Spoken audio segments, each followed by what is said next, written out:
Act 1. The Speech That Shook America. Chicago, late 1942.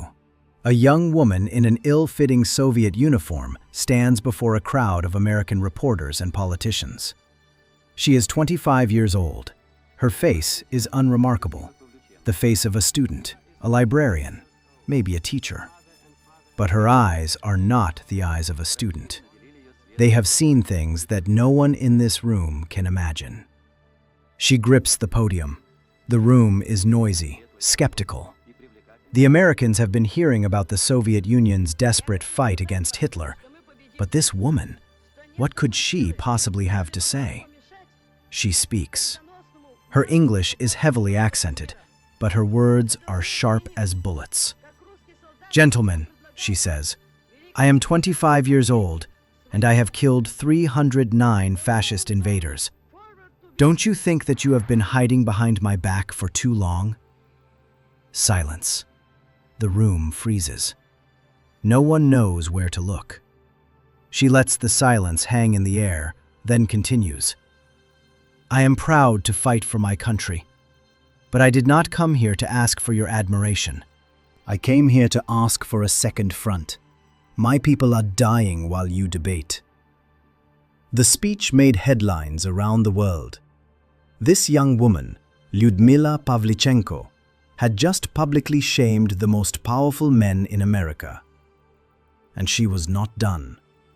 Over the next few weeks, she would tour the United States and Canada, becoming the first Soviet citizen ever welcomed at the White House.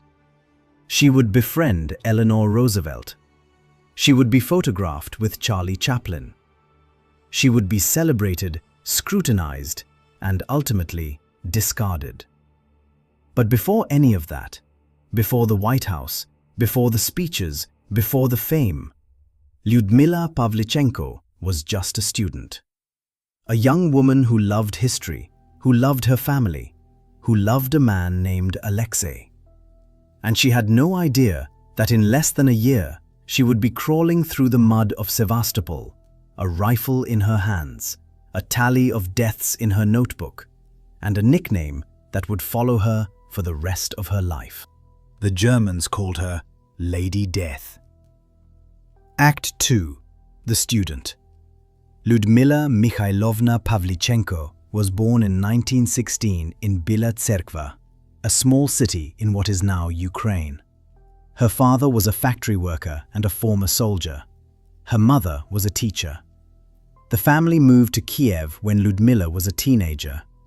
She was a bright, curious girl, bookish, serious, stubborn. She loved history. She dreamed of becoming a teacher or a researcher. She enrolled in Kiev University to study history, and for a while, life was ordinary. Beautiful, even. But Lyudmila had a secret hobby. She was fascinated by shooting. When other students went to parties, she went to the rifle range.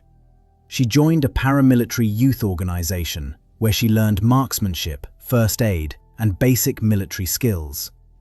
She earned her Voroshilov sharpshooter badge, a small enamel pin that marked her as an expert marksman.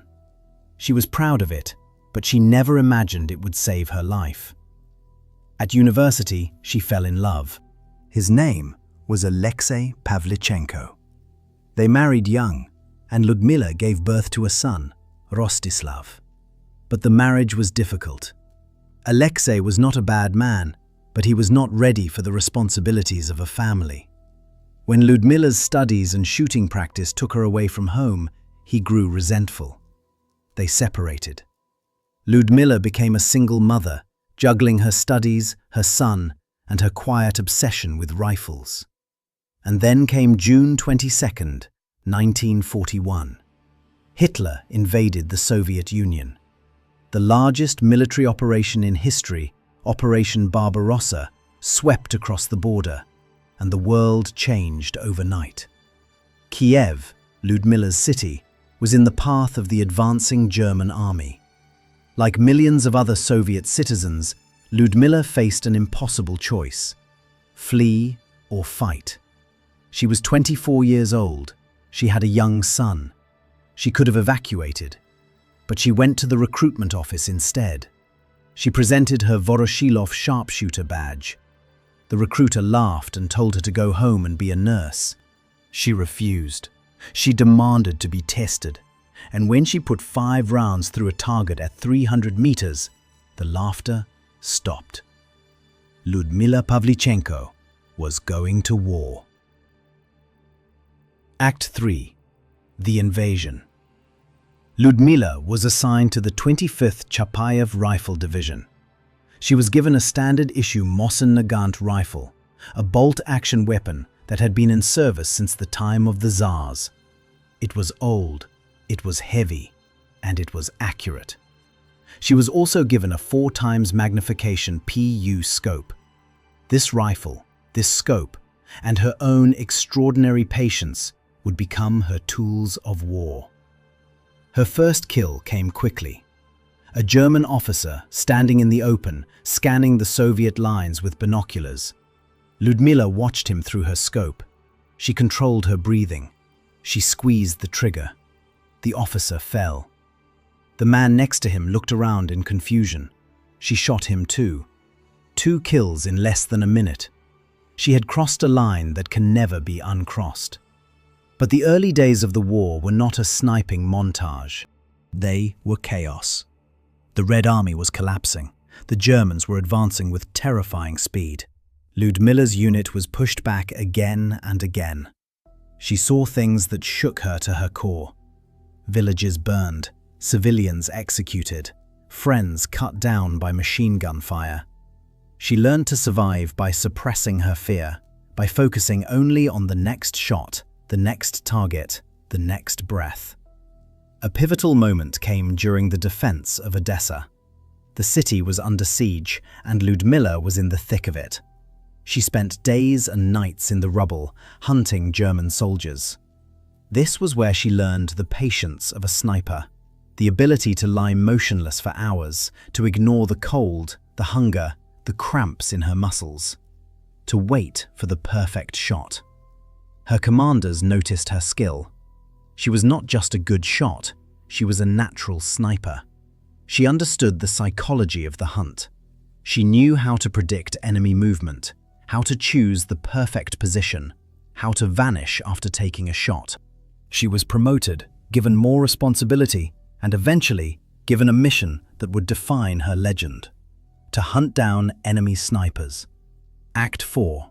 The Making of a Sniper.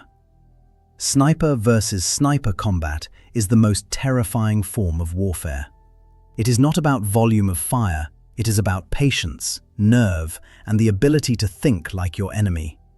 2 human beings, each armed with a rifle, each trying to outweight, outthink, and outshoot the other.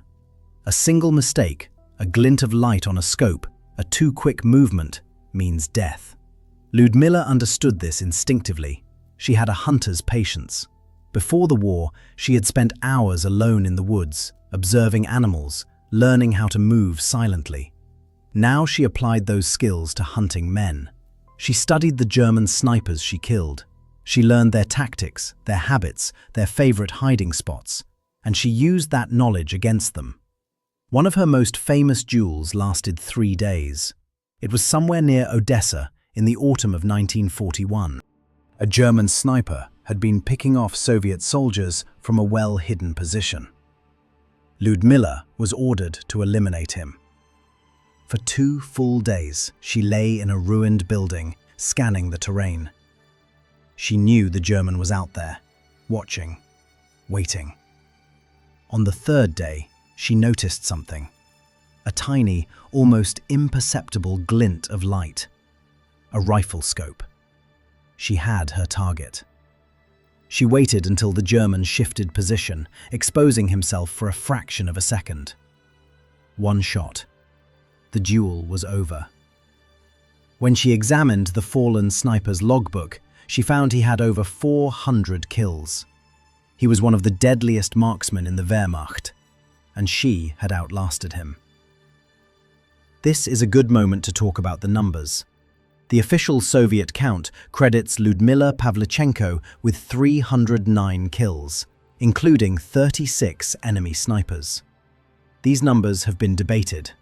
Western historians are skeptical. Soviet propaganda certainly exaggerated some figures. But here is the truth.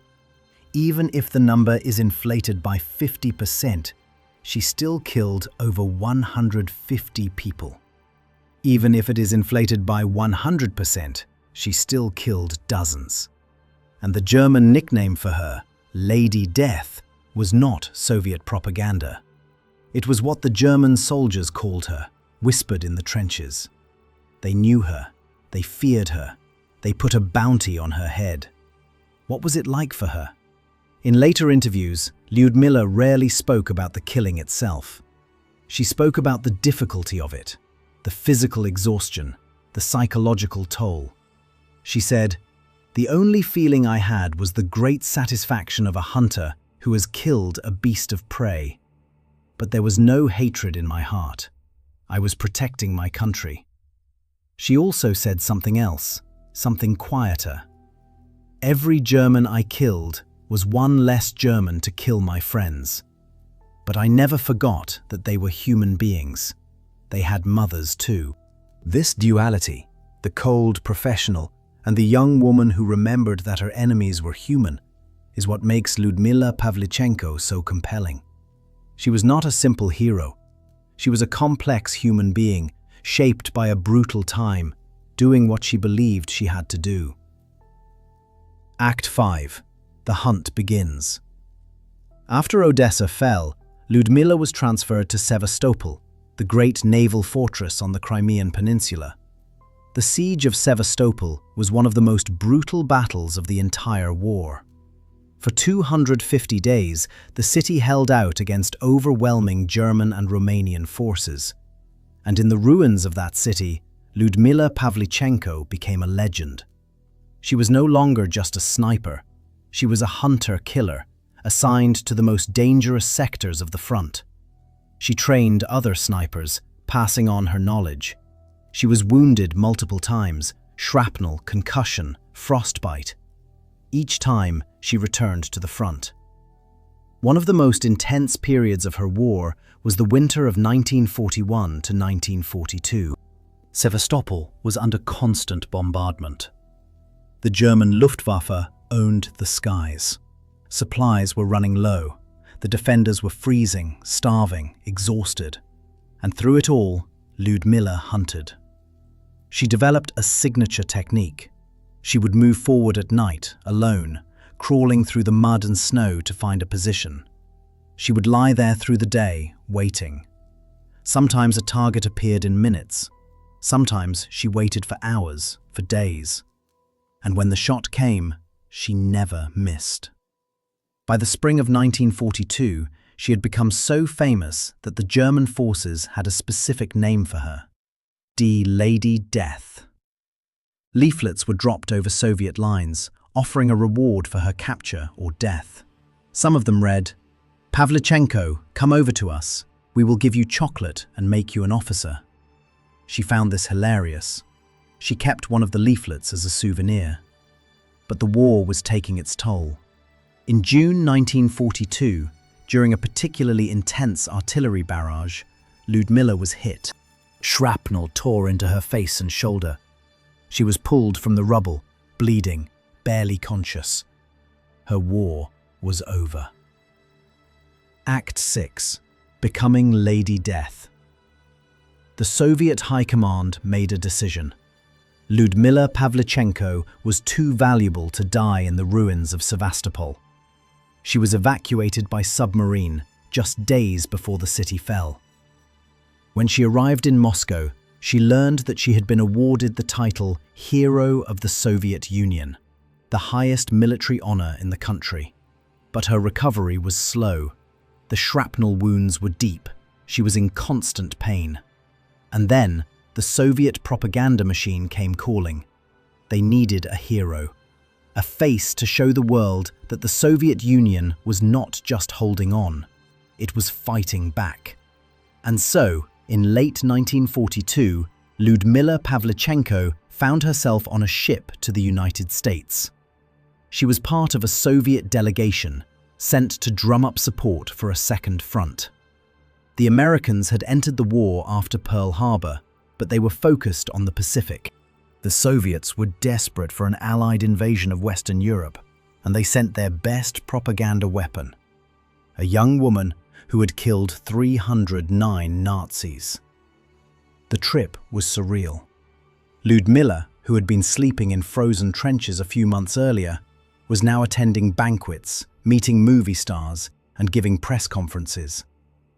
She was awkward at first. Her English was limited. She was not a polished speaker, but she was authentic, and that authenticity broke through the noise. Then came the Chicago speech, the moment that defined her tour. She was tired. She had been asked the same patronizing questions for weeks, about her uniform, about her hair, about whether women should be allowed to fight. And she had had enough. So she stood up, and she said the words that would be printed in newspapers across the world. The reaction was electric. Some were shocked, some were inspired, and some, especially in the US military, were deeply embarrassed. This young Soviet woman had just challenged their masculinity, their courage, their commitment to the war. She had won. Act 7. The Duelists.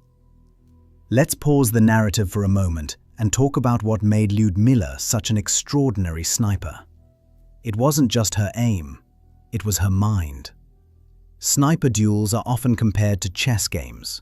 The board is the terrain, the pieces are the two shooters, and the game ends when one player makes a mistake. Lyudmila was a grandmaster. She understood that patience was the ultimate weapon. She could outwait anyone. In one duel, she lay in position for 15 hours straight, without moving, without eating, without relieving herself. She waited, and when the German made his mistake, she killed him. Another technique she mastered was the art of the decoy. She would sometimes fire a single shot from one position, then immediately relocate. The Germans would concentrate fire on the empty spot, and she would pick them off from a different angle. She used dummies, helmets on sticks, stuffed uniforms to draw enemy fire. She was not just a shooter, she was a tactician. Her weapon, as mentioned, was the Mosin Nagant M91/30 with a PU scope. It was not a fancy rifle. It was not semi-automatic. It was a bolt-action weapon, meaning she had to manually cycle the bolt after every shot. This made follow-up shots slower, but it also made the rifle more reliable. It rarely jammed. It was accurate to about 800 meters, though Lyudmila preferred to engage at closer ranges, 300 to 500 meters, where she could be absolutely certain of her shot. The life of a sniper was not glamorous. It was physically brutal. Lyudmila's health deteriorated rapidly during the war. She suffered from frostbite, from malnutrition, from constant exhaustion.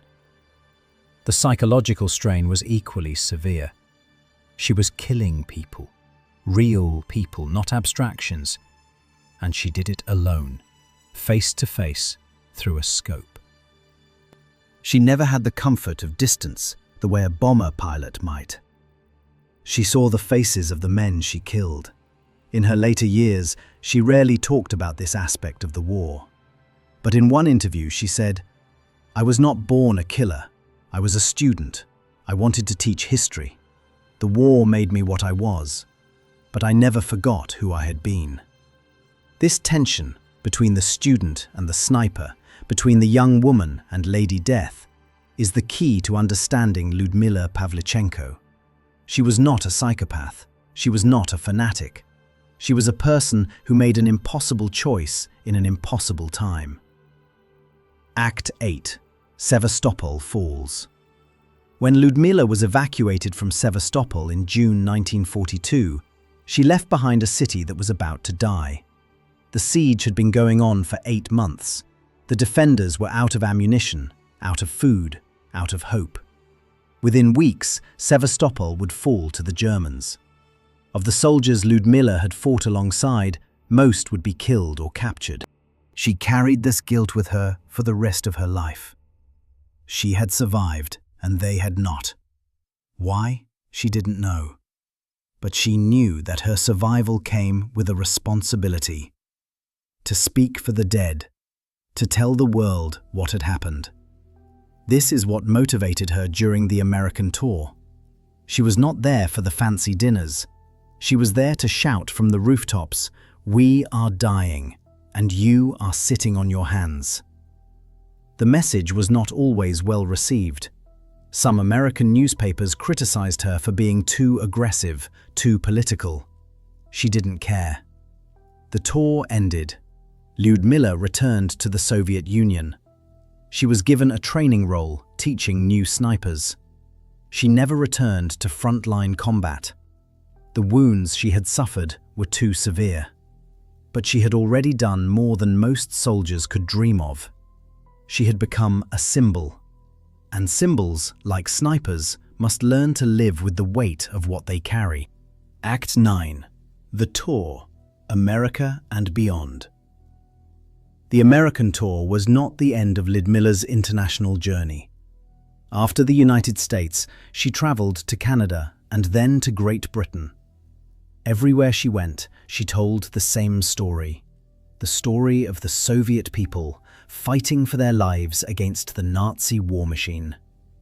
She was the first Soviet citizen to be received at the White House. She met Eleanor Roosevelt, the First Lady, and a remarkable friendship began. Eleanor Roosevelt was deeply moved by Lyudmila. She saw in this young woman a kindred spirit, someone who refused to be defined by what society expected of her. The two women spent hours together, talking through interpreters. Eleanor took Lyudmila on a tour of Washington, showing her the monuments, the government buildings. Lyudmila, the history student, was awed. She had studied Western democracies in her university courses. Now she was seeing one up close. But there were darker moments on the tour too. Lyudmila was followed by Soviet handlers, intelligence officers who made sure she stayed on script. She was not allowed to speak freely. She was a propaganda asset, and she was expected to behave accordingly. The freedom that America represented was, for her, an illusion. She was still a soldier, still under orders. When the tour ended and she returned to the Soviet Union, the contrast was jarring. The food, the clothes, the sheer abundance of America, all gone. She went back to a country that was still at war, still starving, still bleeding. But she had seen something that most Soviet citizens would never see. She had seen the West, and it changed her. Act 10. The Friendship with Eleanor Roosevelt. The friendship between Lyudmila Pavlichenko and Eleanor Roosevelt did not end when the war did. They stayed in touch, writing letters across the Iron Curtain. In 1957, 15 years after Lyudmila's American tour, Eleanor Roosevelt traveled to the Soviet Union. She made a point of visiting Lyudmila. The reunion was quiet. Two older women, survivors of a brutal century, sitting together in a small Moscow apartment. They talked about the war. They talked about their children. They talked about the world. Eleanor later wrote in her diary that Lyudmila looked tired, but that her spirit was unbroken. The photograph of their reunion is a remarkable document. The former First Lady of the United States sitting on a Soviet sofa next to a woman who had killed over 300 people. Two women whose lives could not have been more different, bound together by a shared experience of war and a stubborn refusal to be invisible. But the photograph also hints at a sadness. Lyudmila's face is lined, her eyes are distant.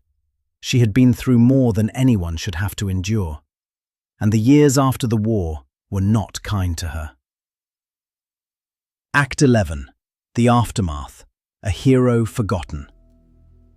After the war, Lyudmila Pavlichenko finished her education. She became a historian, just as she had dreamed. She worked at the Soviet Navy headquarters, researching and writing. She remarried, had a family, tried to live a normal life. But the war never left her. She suffered from what we would now call PTSD, flashbacks, nightmares, crippling anxiety. She drank heavily. The Soviet government, which had once paraded her image across the world, quietly pushed her aside. She was a reminder of a war that everyone wanted to forget. Her fame faded. Her name faded. Lyudmila Pavlichenko died in 1974 at the age of 58. The cause was listed as a stroke, but those who knew her said she had been dying for years. The war had taken everything from her: her youth, her health, her peace of mind. It had given her a medal, a nickname, and a lifetime of ghosts. Today, her story is being rediscovered. A film was made about her. Books have been written. Her name appears in history textbooks. But the real Lyudmila Pavlichenko, the complicated, brilliant, wounded woman, is still largely unknown. She was not Lady Death. She was a student. She was a mother. She was a soldier. And she was, in the end, a human being, caught in the gears of a war that devoured everything it touched. Conclusion. If you believe that Lyudmila Pavlichenko's story matters, not the propaganda version, but the real version, with all its complexity and pain, then hit that like button. It tells the algorithm that these stories are worth telling. And I want to know what you think. Was she a hero? A victim? Something in between? Leave a comment. I read them all. Subscribe and turn on notifications. We're going to keep telling the stories that history forgot. The messy ones, the complicated ones, the human ones. Thanks for watching. And remember, behind every legend there is a person. And behind every person there is a story worth hearing.